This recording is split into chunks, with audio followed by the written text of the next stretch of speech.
The Cleveland Browns finally made the move fans had been waiting for. Dillon Gabriel got the start, and for a moment, it felt like something was finally clicking. But then, reality hit. Underwhelming stats, missed throws, poor decision-making in clutch moments. Gabriel looked like what he really is, a developmental rookie QB forced into the spotlight too early. But here's the part nobody's talking about. While Dillon was struggling to hold the offense together, Shedeur Sanders was quietly watching from the sidelines. Third string, fully healthy, media silence. It doesn't make sense. Until it does. Because behind closed doors, people inside the Browns organization are saying something very different than what the headlines tell you. In fact, one NFL insider, someone with serious credibility, just revealed that Shedeur is doing everything right behind the scenes. He's learning the system, grinding after hours, impressing in practice. So why isn't anyone talking about that? Why are the experts still pushing a tired narrative that he's not ready while protecting a quarterback that couldn't close out a game the defense basically handed him? There's only one answer. Because Shadour Sanders doesn't fit the NFL's typical script. And in this video, we're gonna break it all down from Dillon Gabriel's roller coaster start, to the coaching decisions that nobody's holding accountable, to the hidden plan the Browns might be working on behind the scenes to groom Sanders for something way bigger than we thought. So, what's really going on in Cleveland? Here's what they're not telling you. When the Browns named Dillon Gabriel the starter, a lot of fans were confused. Not shocked, just confused. Because this wasn't some big QB1 revelation. It was a desperate move. Joe Flacco looked cooked. The offense was stale. And Shadour Sanders?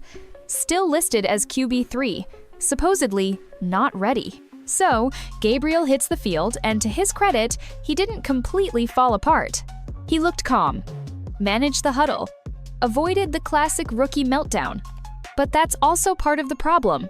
Because the bar was set so low that completing 19 passes for 190 yards on 33 attempts felt almost like a win. Almost. But if you watched closely, you saw something else. Missed reads, happy feet in the pocket, third downs where the coaching staff clearly didn't trust him to take a shot downfield. And when the moment came for Gabriel to take over to elevate this team, he didn't. Yes, he threw a touchdown. Yes, he got them into field goal range. But when it was time to win the game, he couldn't finish. And here's the wild part. The defense gave him every opportunity. Forced turnovers, created short fields, handed him momentum over and over. But a C++ performance? That's what it was. Not terrible, not great. Just average. And average doesn't cut it in Cleveland, not when they've got talent like Quinnshon Judkins carrying the offense on his back. But if you think this was just about Dillon Gabriel underwhelming, you're missing the real story. Because behind the QB drama, another narrative was quietly unfolding. Let's talk about the player flying completely under the radar but making real noise behind the scenes. On paper, Dillon Gabriel didn't bomb.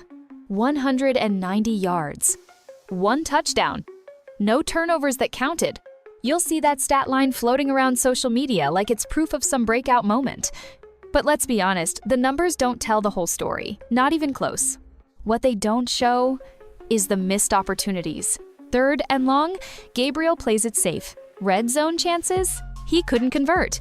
And when your rookie running back is averaging more yards per carry than your quarterback is averaging through the air, there's a serious problem. Let's not forget the throws behind receivers.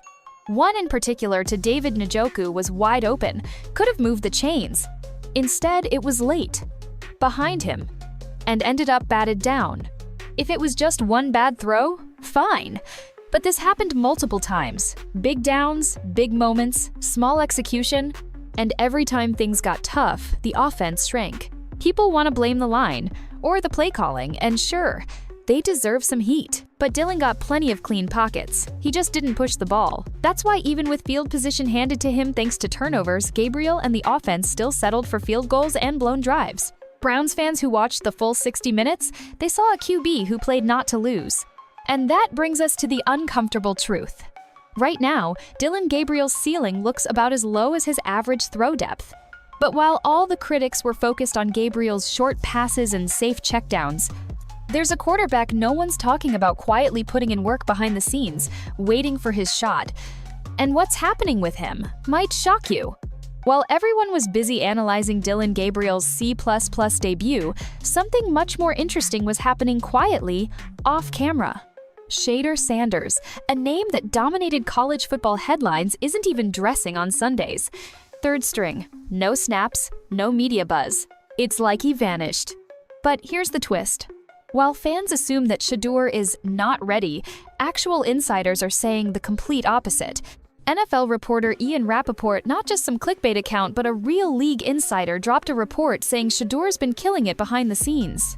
Extra work after practice, staying sharp, impressing teammates and coaches. He's not falling behind, he's quietly catching up.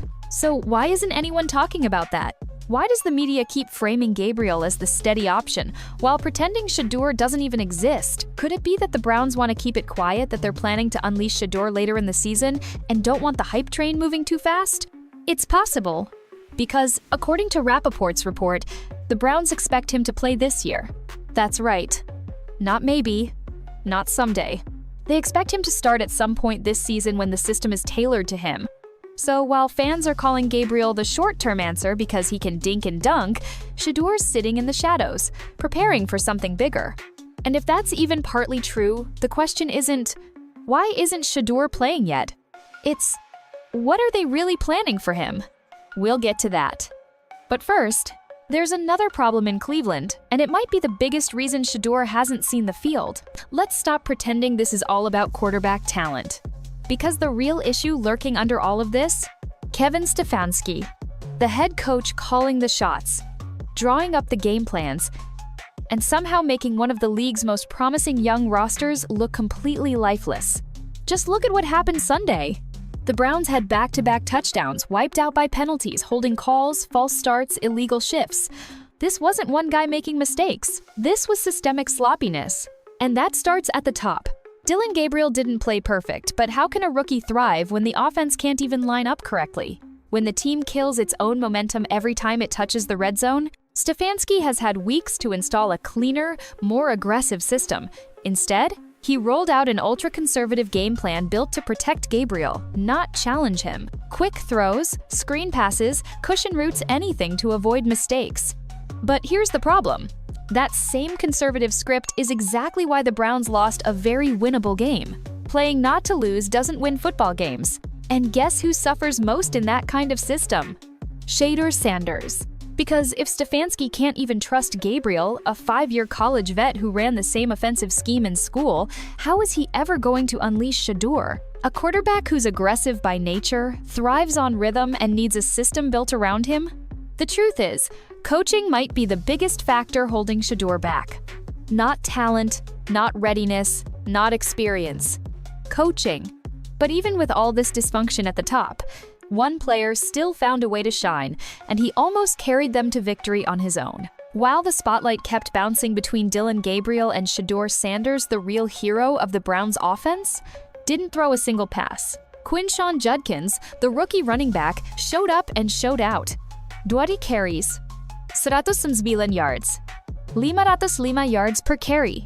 That's not just solid, that's elite efficiency for a rookie against a playoff-caliber defense.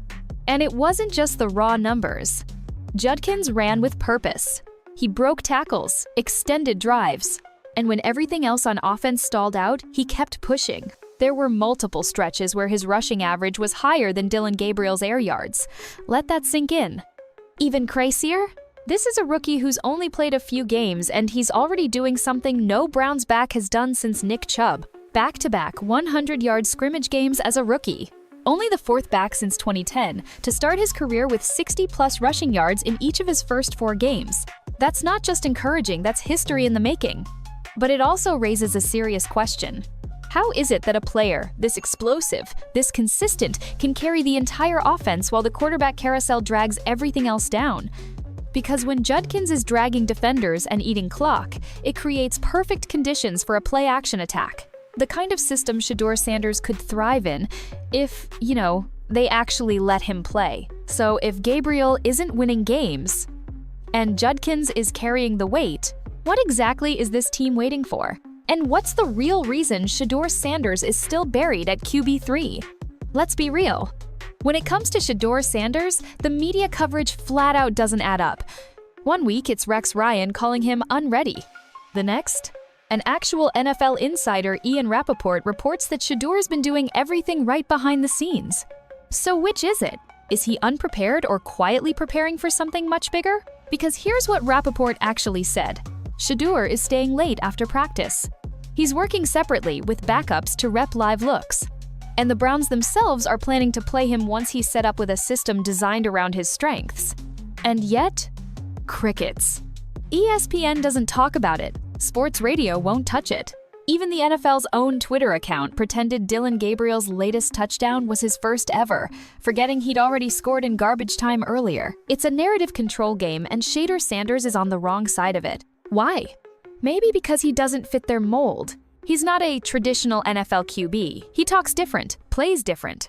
And unlike some of these polished clipboard holders, he hasn't been handed anything. But here's what they can't control: the film. And people inside the league are seeing something different. Word is, Shadour's footwork has improved, he's reading defenses faster, and he's way ahead of where most fifth-round QBs would be at this point. He's not spiraling, he's leveling up. And if what insiders are saying is true, the Browns already know exactly when they'll unleash Shadour Sanders. The timing just has to be perfect. So here's the real question. If the Browns believe in Shadour Sanders, why isn't he starting? The answer isn't as simple as he's not ready. In fact, it might be the exact opposite. He's being protected. Deliberately. According to reports, the Browns don't want to throw Shadour into the fire unless the game plan is built specifically for him. Think about that for a second. They're not saying, he's bad. They're saying, he's too valuable to waste in the wrong setting. Remember, Dillon Gabriel was familiar with the Will Stein spread system, which mirrors Kevin Stefanski's current offense. He had a head start. That's the only reason he was ahead in camp. But Shadour? He's a rhythm guy. He thrives on tempo, space, movement. That kind of system can't just be slapped onto a Sunday morning playbook. It needs intention, precision, and reps. And that's exactly what insiders say the Browns are working on right now. Behind closed doors, there's buzz that a Shadour-centric package is being built slowly, intentionally, and strategically. Because when he finally steps onto that field, there won't be any room for excuses. The plan is to give him a full week of first-team reps with his offense, not someone else's. And when that unfolds, it won't be a test run, it'll be the start of a real evaluation. That's why he isn't playing yet. The Browns don't want to see if he's ready. They want to make sure he succeeds. And once the staff decides the timing is right, Cleveland might witness a quarterback shift that flips their entire season upside down. Here's where it all clicks. Because this quarterback battle, it's not just about Dillon Gabriel versus Shadour Sanders. It's about the entire direction of the Browns franchise. On one side, you've got Gabriel, smart, safe, experienced, with a low ceiling but a high floor. He'll limit mistakes, but he won't win you the game outright. And his performance proved that. He managed the offense, moved the chains, but when the stage demanded greatness, silence. On the other side sits Shadour. Raw, dynamic, aggressive. A player who could crash and burn or completely change the energy of this offense. His ceiling? Way higher. But putting him on the field means committing to change. New tempo. New playbook. Real risk. Real reward. And that's what Cleveland's wrestling with right now. Do they stick with what's safe? Or do they finally go all in on their future? Because let's be honest, you don't draft Shadour Sanders to ride the bench. You don't develop an offensive weapon like Quinnshon Judkins to hand the ball off in a system that plays to no one's strengths. And you definitely don't waste seasons trying to protect a coaching staff afraid to evolve. The Browns already have enough talent to make a real push. But if they keep hesitating, playing not to lose, they'll waste another year waiting for the right moment instead of building one. The moment is now. You've got a star running back. You've got defense creating takeaways. And you may already have your future franchise quarterback sitting on the sidelines. So the question is, how long are the Browns willing to wait before they stop managing and start building something dangerous? At the end of the day, Dillon Gabriel didn't lose the game, but he didn't win it either. A C++ performance isn't catastrophic, but in the NFL, average is just another word for replaceable. And that's the uncomfortable truth the Browns are going to have to face. Because playing it safe might get you a few competitive Sundays, but it won't get you a playoff run. It won't build a future. Meanwhile, behind the scenes, Shadour Sanders is grinding in silence, getting reps, taking mental notes, and according to reliable sources leveling up each week, not with hype, not with PR, but with actual work.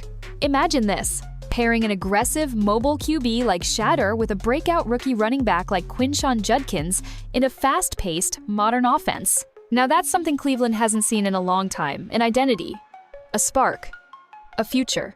And yeah, it comes with risk. But at this point, the bigger risk is doing nothing.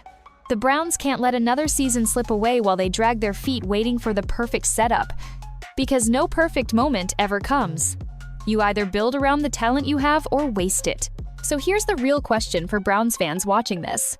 Would you rather win ugly with a stopgap or build something explosive with a QB who just needs one shot to prove he belongs? Drop your thoughts in the comments. Let's talk, because this QB conversation's just getting started. And keep your notifications on, because up next, we're diving into Jimmy Horn Jr., the receiver nobody's watching, but everyone will be talking about soon. There's a new wave coming. Don't miss out on it. Stay sharp, be phenomenal, and I'll catch you in the next one. Peace.